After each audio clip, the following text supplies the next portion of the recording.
Salam sahabat Golden Gate Channel yang kasih Tuhan, puji nama Tuhan, saya bersyukur dan bersuka cita kembali bisa menyapa sahabat terkasih dalam kasih dan anugerah Tuhan. Sahabat terkasih, saya selalu berharap dan berdoa agar sahabat senantiasa dalam keadaan baik dan sehat dan senantiasa diberkati oleh Tuhan. Sahabat terkasih, saat ini kita akan membahas mengenai bagaimana reaksi Ustadz Abdul Somad dan juga Pastor Andi Simon ketika agama dan juga Tuhan yang ia sembah disinggung. Nah, saya kasih Tuhan, ya terlebih dahulu kita akan melihat reaksi daripada Ustadz Abdul Somad. Dia menanggapi sebuah opini mengenai yaitu agama tidak harus dibela, ya Tuhan tidak harus dibela. Mari kita akan lihat reaksinya dan tanggapannya berikut ini. Selamat menyaksikan. Kalau agama kita diinjak-injak orang, jangan pikirkan Allah Maha Besar untuk menolong agamanya. Agama ini tak perlu ditolong. Ngapain kita tolong-tolong agama ini? Seolah-olah dia tak mampu menolong. Al-Aziz, Al-Jabbar. Biarkan agama ini pijak-pijak orang. Yang penting kita tenang. Ustaz setan itu. Tak betul. Intan surullah. Kalau kau tolong agama Allah ini, yang surkum, dia akan menolong. Bisabis aqdamakum. Ulama-ulama di penjara, disediakan anjing herder yang lapar di situ. Lalu ulama-ulama itu dicambuk, berdarah-darah, darah bau amis. Anjing herder lapar mencium bau darah, dimasukkan ulama ke dalam penjara. Anjing herder mau makanan enak, ini deh, ini daging ulama enak nih, tak ada barang haram di dalam, makan. Datang anjing herder itu menjilat darah ulama sampai bersih sebersih-bersihnya, dan penjaga itu menengok dengan matanya. Saya dulu pemabuk, pezina, benci dengan ulama, saya tak percaya Tuhan. Mata saya melihat anjing yang lapar itu menjilat luka ulama itu dan bersimpuh di hadapan ulama. Itulah yang membuat saya tobat.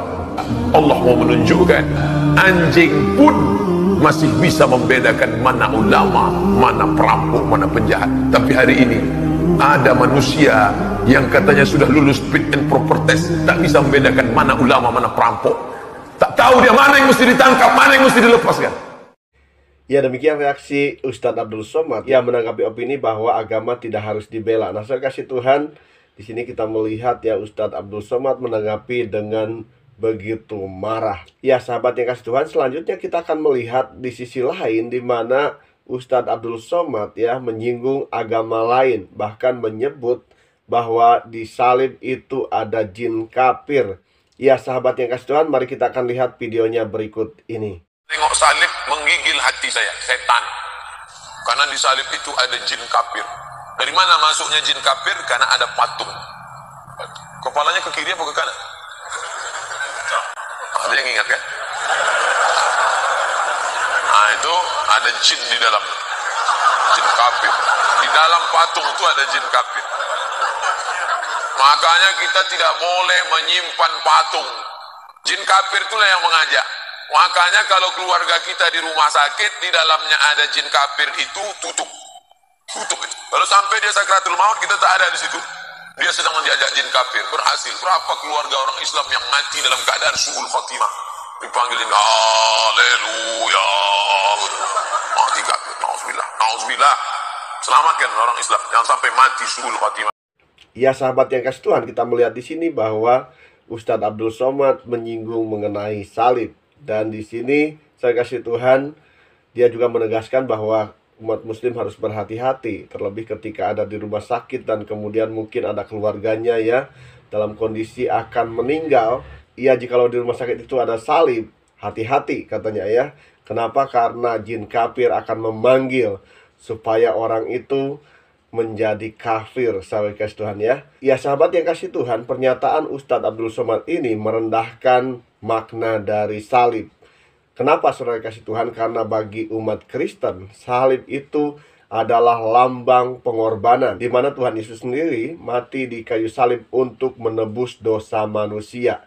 Sahabat terkasih, selanjutnya kita akan melihat reaksi ataupun tanggapan dari hambanya Pastor Andi Simon mengenai pernyataan dari Ustadz Abdul Somad.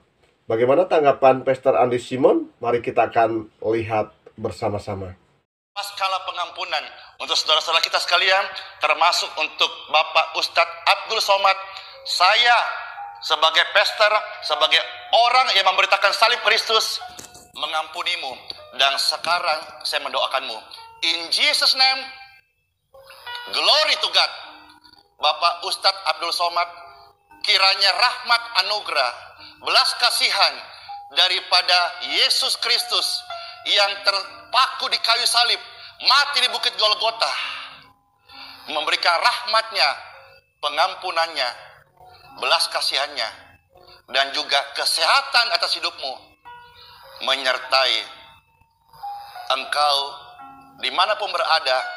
Dan saat ini doa saya lepaskan, in Jesus name, in Jesus name, in Jesus name, sesuatu yang baik terjadi atas hidupmu, karena Yesus Kristus mati di kayu salib, karena begitu besar kasihnya akan manusia.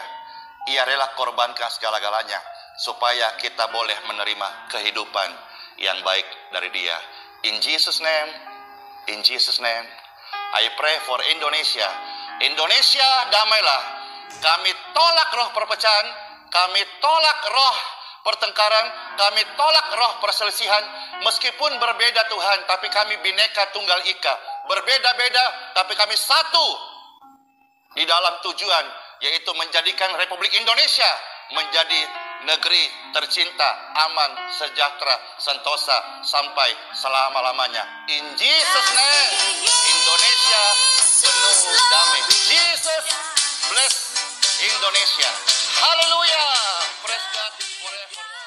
Ya, saudara kasih Tuhan, ada sesuatu yang luar biasa yang ditunjukkan oleh hambanya Pastor Andi Simon ya, ketika menanggapi mengenai pernyataan Ustadz Abdul Somad yang mengejek salib ya, yang merendahkan salib. Sahabat dikasih Tuhan, kenapa? Karena bagi umat Kristen salib itu adalah lambang kemuliaan. Kenapa? Karena Kristus mati di kayu salib untuk menebus dosa manusia. Tetapi di sini sahabat yang kasih Tuhan ya, Pastor Andi Simon menunjukkan hal yang luar biasa ya. Beliau menanggapi dengan begitu tenang, beliau menanggapi dengan sangat-sangat bijaksana. Dengan sangat-sangat bijaksana, saudara kasih Tuhan. Ini berbeda sekali ya, ini kontras sekali dengan apa yang dilakukan oleh Ustadz Abdul Somad ketika dia menanggapi opini mengenai agama tidak perlu dibela. Ya, saudara kasih Tuhan, Ustadz Abdul Somad menanggapi dengan sangat marah, padahal yang menyampaikan itu adalah ulama dari kaumnya sendiri ya, saudara kasih Tuhan. Ya, apalagi kalau orang lain atau umat agama lain yang menyampaikan hal itu. Ya, saya tidak tahu apa yang akan dilakukan oleh Ustadz Abdul Somad. Ya, sahabat yang kasih Tuhan, di sini kita melihat bahwa Pastor Andi Simon memberikan satu teladan yang luar biasa tentang kasih.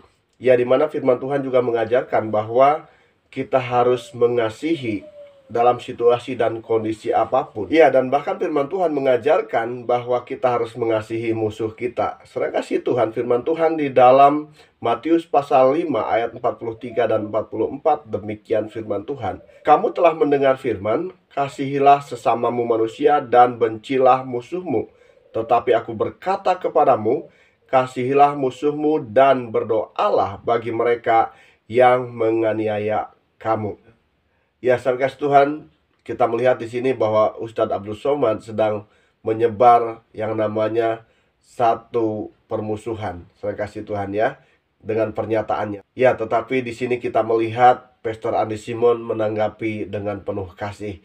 Bahkan Pastor Andi Simon ya mengampuni dan mendoakan. Ini adalah mewakili umat Kristen ya. Kenapa? Karena tentunya ya umat Kristen juga memiliki satu, yaitu kesepakatan ya, sepakat dengan apa yang dilakukan oleh Pastor Andi Simon. Karena Alkitab mengajarkan untuk tetap mengasihi, bahkan mengasihi musuh, orang yang berusaha untuk memusuhi kita. Ya, sahabat terkasih, demikian pembahasan yang bisa dibahas saat ini. Jikalau sahabat diberkati setiap pembahasan yang dibahas, tinggalkan komentar di kolom komentar, berikan masukan dan juga saran. Dan kiranya channel ini boleh semakin berkembang dan banyak orang yang boleh diberkati melalui setiap tayangan video yang ditayangkan. Terima kasih sahabat, Tuhan Yesus memberkati kita sekalian. Haleluya. Amin.